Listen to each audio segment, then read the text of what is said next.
आज भी मजाक उड़ता है जी भर के। आप यहाँ पे बैठिए, यहाँ से 10-12 लोग 50 लोग जाएंगे, मजाक उड़ाएंगे, लेकिन हमको बहुत, मैं पहले मैकेनिकल में था, फिर सोलर में स्विच हो गया था, सोलर इंस्टॉलेशन एंड मेंटेनेंस में। तो national institute of solar energy से पूरा काम चल गया, फिर हम बन गए इंजीनियर्स कैफे में एक इंजीनियर चाय वाले। कहीं तो नहीं लगा आपको जो मोदी जी चाय बेच करके प्रधानमंत्री बन गए तो हम भी चाय बेच करके कुछ ऐसा करते सेकंड में ही बन जाएगी चाय? बताया सर बन चुकी है। अभी हम धर्म और अध्यात्म की नगरी बनारस में हैं और बनारस में सबसे प्रमुख घाट एक है 80 घाट, और 80 घाट के थोड़ा 10 कदम दूर पे एक है इंजीनियर चाय वाला दुकान जो चाय बेचते हैं। भाई साहब इंजीनियरिंग कर करके और चाय बेचते हैं, लेकिन सबसे बड़ा यहाँ पे बात ये आती है कि आखिर ये भाई साहब चाय क्यों बेचते हैं? इंजीनियरिंग करने के बाद अच्छी खासी इनके पास डिग्री है, फिर भी ये चाय बेच रहे हैं। तो सोचने वाली बात है, अगर आप बनारस में अगर आए हैं तो आप अगर ये चाय नहीं पिए तो आपने कुछ नहीं किया, क्योंकि इनकी चाय की बहुत बड़ी खासियत है, हमने सुना है अभी तक, और हम इनसे मिलने वाले हैं और पूरा आपके इनके बारे में पूरा डिटेल्स बताने वाले हैं। तो मैं चाहूँगा कि हमारे साथ आएंगे और मैं उनसे कुछ बातें करने की कोशिश करूँगा। सुबह का टाइम है, दुकान खुल रहा है इनका, और देख सकते हैं आप यहाँ पे स्टॉल लग रहा है। और भाई साहब आप पूरा आ जाइए आप, और मैं चाहूँगा कि इनसे बहुत सारी बातें करूँगा अभी। सबसे पहले आप अपना नाम बता दीजिए भाई साहब। अमन जैन। अमन जैन, आपने कैसे ये सोचा कि हमें चाय की दुकान का? सबसे पहले बताइए आप आप कौन सा इंजीनियरिंग किए हुए हैं, किस डिपार्ट से? सर मैं पहले मैकेनिकल में था, फिर सोलर में स्विच हो गया था, सोलर इंस्टॉलेशन एंड मेंटेनेंस में। तो national institute of solar energy से पढ़ाई की है। फिर उसके बाद अपना पढ़ाई चलता रहा, रिसर्च एनालाइज चलता रहा, लेकिन कुछ करना था अपना। तो बहुत दोस्तों का सपोर्ट मिल गया सही टाइम पे, तो उसके बाद अपना काम चालू हो गया। तो ये प्लान तो 2013, 14, 15 का था। उसके क्रिएटिविटी थी तो करना, फिर पढ़ाई में एडमिशन होता रहा, सरकारी कॉलेज में हो गया तो पढ़ाई चलती रही, लेकिन वहाँ से सेटिस्फेक्शन नहीं था और सही समय पे सही मूव करने का टाइम था और क्रिएटिविटी अंदर थी, तो हम कहे कि मूव कर लेते हैं। और सबसे ज़्यादा दोस्तों का, माँ बाप का सपोर्ट मिल गया तो कहे मूव ऑन कर देते हैं। तो अपना काम चल गया, फिर हम बन गए इंजीनियर्स कैफे में एक इंजीनियर चाय वाले। कहीं ना कहीं ऐसा तो नहीं लगा आपको जो मोदी जी चाय बेच करके प्रधानमंत्री बन गए तो हम भी चाय बेच करके कुछ ऐसा कर ले? देखिए सर, मेन चीज़ है, देखिए मोदी जी से भी प्रेरणा मिली है, ऐसा तो नहीं बोल सकते कि नहीं। हर चीज़ के पीछे एक थोड़ी सी रहता है, फ्रिक्वेंस रहता है, थोड़ी सी स्ट्रेटेजी रहती है। तो उन्होंने चाय वाले का क्राइटेरिया बढ़ा दिया। सबसे मेन चीज़ है चाय वाले का क्राइटेरिया बढ़ा दिया। कोई से बोलेंगे ना कि आपका लड़का चाय वाला है तो देखा जाएगा थोड़ा नीचे लेवल, लेकिन क्या है, मोदी जी के कारण क्या हुआ, क्राइटेरिया हमारा थोड़ा सा बढ़ गया। अब देखिए क्रिएटिविटी ये थी कि बहुत सारी चीज़ें लेके आनी थी। बनारस में बहुत चीज़ों की कमी है, गन्ने के जूस की कमी है, गंदगी से मिलता है गन्ने का जूस। तो ऑटोमेटिक मशीन लेके आऊँ मैं, पूरा ऑटोमेटिक, फुली ऑटोमेटिक है। इसको ठंडा भी कर सकता है, गन्ने का जूस गर्म भी कर सकता है, बहुत सारी चीज़ें। फिल्टर भी कर सकते हो? बस फिल्टर भी करता है, बहुत सारी चीज़ें। और मैंने क्या किया है कि चाय 1 मिनट में 100-150 चाय बना देता हूँ, तो आपकी टाइम की बचत होती है।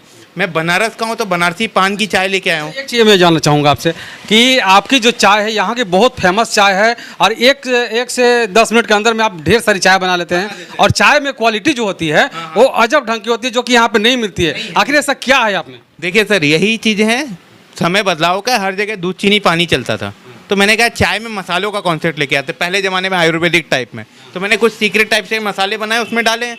तो उससे क्या होता है कि आपकी एनर्जी के लिए कैफीन कम है, आपका दिमाग पे कम प्रेशर डालेगा, आपको थोड़ा सा 60-70 ml पियेंगे तो लगेगा कि मज़ा आ रहा है। ये सब चीज़ें क्रिएटिविटी डाली। गन्ने का जूस, जैसे आप कोल्ड ड्रिंक पीते थे, आप 10-12 तरह की कोल्ड ड्रिंक पीते हैं, मार्केट में क्या मिलता है आपको कुछ नहीं मालूम।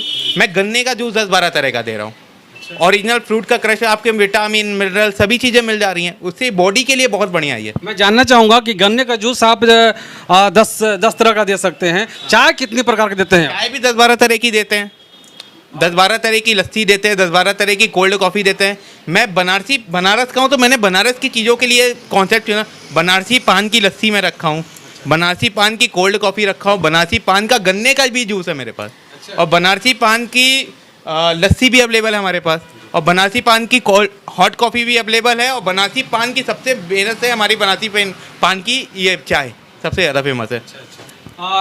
इंजीनियरिंग जब आपने किया तो लोगों के मन में ये होता है कि अब हम इंजीनियरिंग कर चाय बेचें, इंसल्ट लगता है थोड़ा सा लोगों को। तो आपको ऐसा कभी नहीं लगा कि हम इंजीनियरिंग करके चाय बेचें?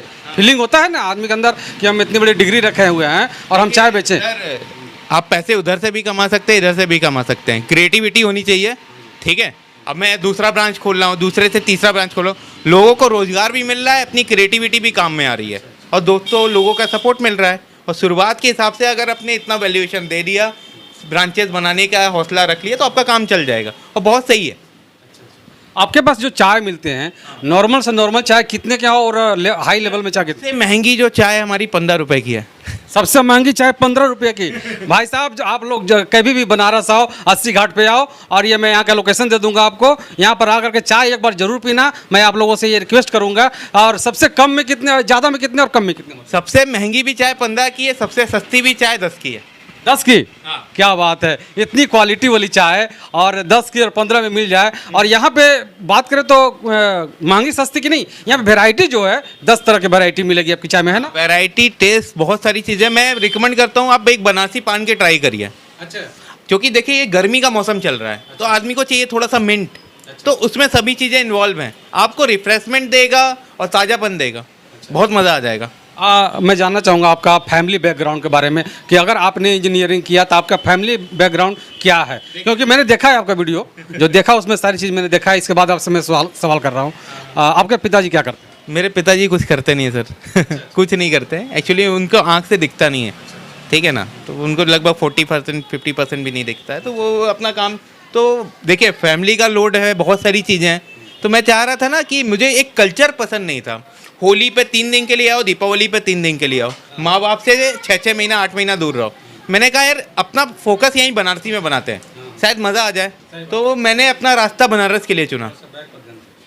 मैंने अपना रास्ता बनारस के लिए चुना। इससे माँ बाप का भी सपोर्ट मिल जा रहा है। तो सबसे मेन चीज़ तो देखिए उन लोग भगवान है। अब भगवान के साथ रहने में क्या दिक्कत है? तो मैं अपना सोचा कि अपना जो यहाँ पे फील्ड वर्क है मैं बनारस से स्टार्ट करता हूँ। ये कहाँ तक पहुँचेगा ये तो मुझे भी नहीं मालूम है। मैं एक बार फिर से कहूँगा कि लोगों को ये एक मन में भावना होती है कि हम इतनी बड़ी डिग्री लेकर के चाय की दुकान करें या फिर और कोई सा दुकान करें, नौकरी नहीं मिलेगा, कोई कुछ लोग सुसाइड कर लेते हैं, होता है ऐसा? सर आज भी मजाक उड़ता है जी भर के। आप यहाँ पे बैठिए, यहाँ से 10-12 लोग 50 लोग जाएंगे, मजाक उड़ाएंगे, लेकिन हमको बहुत मज़ा आता है। कम से कम उनके लिए मेरा नाम तो काफ़ी है ना।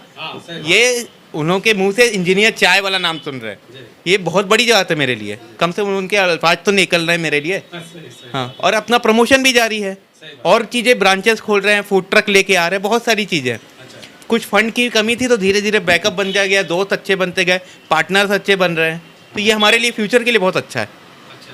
और हम ये जानना चाहेंगे अगला जो प्रोजेक्ट आप अगला जो ये स्टॉल लगाने वाले हैं, ये कितने दिन में आपका स्टॉल लगने वाली है? देखिए हमारे दादाजी फ्रीडम फाइटर थे, स्वतंत्रता संग्राम सेनानी, तो इनकी बर्थी है 17 तारीख को। तो मैं 17 तारीख को ओपनिंग कर दूं। मैं 17 मतलब आप दादाजी के भी रास्ते पे चल रहे हैं अभी तक। स्वतंत्रता सेनानी थे इनके दादाजी, उनके रास्ते पे उनके दादाजी का 17 अप्रैल को क्या बरसी है ना, तो उनके पुण्यतिथि पे आप एक ओपनिंग करने जा रहे हैं दूसरे दुकान का। एक चीज़ और मैं पूछना चाहूँगा, बहुत सारे सवाल हैं लोगों के दिल में। बनारस में बनारसी साड़ी और बनारसी ठग बहुत मशहूर हैं, ऐसा? सर देखिए पढ़ा लिखा होना जरूरी है। मैं हर जगह ये सवाल नहीं कर सकता हूँ, इसलिए ना कि कुछ लोग गलत सोचेंगे, है ना, कि बनारसी ठग बोल दिया, बनारस वाला को ठग बोल दिया। नहीं, लेकिन जो पढ़े लिखे हैं समझ सकते हैं। लोग कहा जाता है बाहरों में कि बनारसी साड़ी और बनारसी ठग बहुत मशहूर है दुनिया में। सर देखिए बनारसी साड़ी भी है क्योंकि उसमें हस्तकरघा का काम होता है, तो और बनारसी ठग ऐसे है ना सर, आप अगर मौका देंगे तो हाथ पकड़ लेंगे, बस ये है। तो आपको देखिए पढ़ा लिखा ज़माना है, तो अब इनकी वैल्यूएशन थोड़ी कम हो गई है। पढ़ा लिखा ज़माना है तो इनकी वैल्यूएशन कम हो गई है। तो अब मेरे ख्याल से मैं बनारस में अभी इतने साल से, मैं अभी 2-3 साल से लगातार प्रॉपर हूँ, तो ये ऐसे अभी चांसेस बहुत कम दिखे हैं कि बनारसी ठग हैं। बस ये है कि मैंने देखा है कि कोई चीज़ का रेट 10 गुना ज़्यादा बोल देंगे, ऐसा है, फिर आप वैल्यूएशन कम करवा लीजिए। अगर ज़्यादा बोलता है तो आप इतने पढ़े लिखे हैं, आपके पास सोशल मीडिया का ज़माना है, आप मोबाइल खोल के बैठते हैं, आप दिन भर फेसबुक व्हाट्सअप मत चलाइए, देख लीजिए, एनालाइज कर लीजिए, और क्या। कहीं लोग कहीं से चलते हैं अगर बनारस के लिए, और बनारस तो धर्म अध्यात्म नगरी है, तो यहाँ पे लोग चलते आते हैं तो पॉकेट पकड़ करके चलते हैं कि कहीं कोई मेरा पॉकेट ना मार ले, ठग की वजह से। पहले के मैं बात कर रहा हूँ, अभी की मैं बात कर रही हूँ, तो ऐसा होता था। ऐसा पूरे भारत में है सर, आप सेफ नहीं रहेंगे ना तो आपको हाथ पकड़ लिया जाएगा। कहने का मतलब है ये पूरे भारत में है। सर आप ये बताइए, आपका अगर रोड पे 100 का नोट गिरा हुआ है तो आप अपने जेब में रखेंगे या किसी के हाथ में दे देंगे? आपने मौका दिया, आपने घुमाया, मौका दिया, मौका देंगे तो आपको चौका लगेगा ही। मौका देंगे तो चौका लगेगा ही। चलिए ओके, आपसे बात करके बहुत अच्छा लगा हमें। अभी फिलहाल भाई साहब का दुकान ये अभी खोल रहे हैं दुकान को। अगली बार हम जब आएंगे तो इनकी चाय जरूर पियेंगे। चाय अभी अभी तुरंत आपको बनाती पान की बना रहा हूँ। अच्छा, हाँ चाय अभी बना रहे हैं आप। आप एक काम कीजिए, आप स्टार्ट कीजिए, हम आपको रिकॉर्ड करते हैं आपके पास, ठीक ना? ओके ठीक है, थोड़ा सा दीजिए।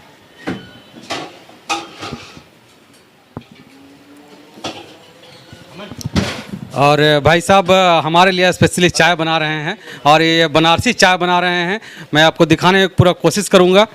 ये बनारसी पान का मेरा मसाला है। ये बनारसी पान का मसाला है। हाँ हाँ हाँ। अच्छा, इसमें क्या क्या मिला है भाई?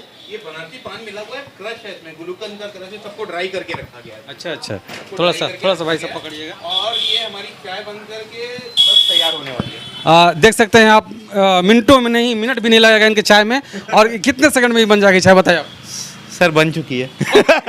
गजब, चाय को आपने इस पे चढ़ाया नहीं, चाय बन गई। सर्विंग में जितना टाइम लगे। अच्छा, ठीक है। सर्विंग में जितना टाइम लगे बस। गजब। लेकिन आपकी जो चाय बनती है यहाँ के, मैंने देखा बहुत सारे लोगों ने दिखाया है आपको। चाय जो है गजब का चाय है आपका। और मैं चाय का स्वाद भी आपको दिखाऊंगा यहाँ पे। और देख सकते हैं बस ये चाय रेडी, गजब का इनका एक इनोवेशन टाइप का है सर जी, इनोवेशन टाइप का है, समय बदलाव का है सर। अच्छा, इसलिए बदलाव के साथ आप भी ढलते गए। हाँ सर, इतनी पढ़ाई की है, न्यूट्रलाइज करने का मौका भी मिलना चाहिए ना। जी जरूर। और ये हमारी बनारसी पान की चाय तैयार हो गई है। और ये चाय जरूर हम पी करके देखेंगे। और चाय आप देख सकते हैं इसमें कितनी मसाला मिला जाता है। मुश्किल से 10 से 15 रुपए की चाय है भाई साहब ये।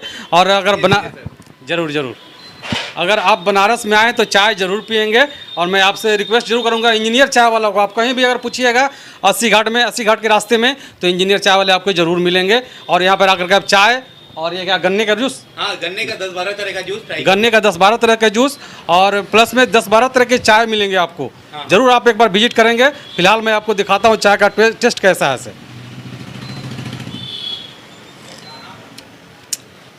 गजब भाई साहब, लाजवाब चाय, जरूर बनारसी चाय। ये ऐसी चाय मैंने कभी नहीं पी थी, मैं बता रहा हूँ आपको भाई साहब, सच में ऐसी चाय। मैं बता रहा हूँ, मैं अभी जा रहा हूँ छत्तीसगढ़। अब मैं आपको यहाँ पे आया कि मैं जाता हूँ, आज भाई साहब से चाय पीऊँगा और उनसे कुछ बातें करूँगा। और इसलिए मैं आया यहाँ पर, सोचा कि क्या भाई इसके कैसी क्या खास बात है जो इंजीनियरिंग करने के बाद वो चाय बना रहे हैं। और इतनी अच्छी चाय लगता है भारत में नहीं मिलेगा। बस दोस्तों का, लोगों का सपोर्ट है, इसलिए सब काम चल रहा है। और आगे भी चलना है, बहुत चलना है, बहुत मज़ा आने वाला है। अभी तो शुरुआत है सर।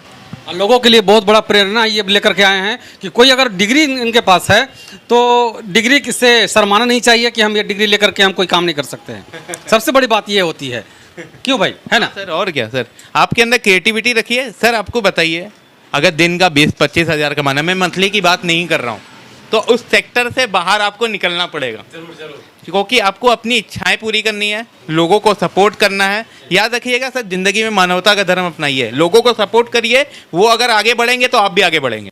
सही बात। भाई साहब ने एक बहुत बड़ी बात कही हमें कि आदमी को मानवता का धर्म निभाना चाहिए। और मैं भी ये बात कहता हूँ कि मानवता का धर्म निभाना चाहिए आदमी को। और भाई साहब इतनी अच्छी बात बोली है जो मेरा मन गदगद कर दिया आज इन्होंने। और क्या सर, आप सपोर्ट करेंगे। आप बस ये मत देखिए प्रॉफिट आपका किसी चीज़ में, हर चीज़ में प्रॉफिट मत देखिए, आपका काम चल जाएगा। हर चीज़ में प्रॉफिट नहीं। आपको कोई बुला रहा है, आपसे कोई हेल्प ले रहा है, तो हर जगह आप मत सोचिए कि हर जगह प्रॉफिट है।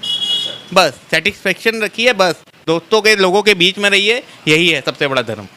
चलिए फिलहाल आप वीडियो को आगे देखते रहिएगा और जितना ज़्यादा शेयर कीजिएगा। मैं एक बार फिर से रिक्वेस्ट करूंगा कि बनारस में अगर आप 80 घाट जरूर आएंगे तो इंजीनियर चाय वाले भाई अमन जैन के पास जरूर आएंगे, इसलिए कि इनकी चाय बहुत बढ़िया रहती है। और लोग इनको दूर दूर से पूरे भारत में खोजते हुए इनको आते हैं यहाँ चाय पीने के लिए। और बहुत सारे इनके पास वैरायटी हैं, उनका आनंद ले सकते हैं। धन्यवाद।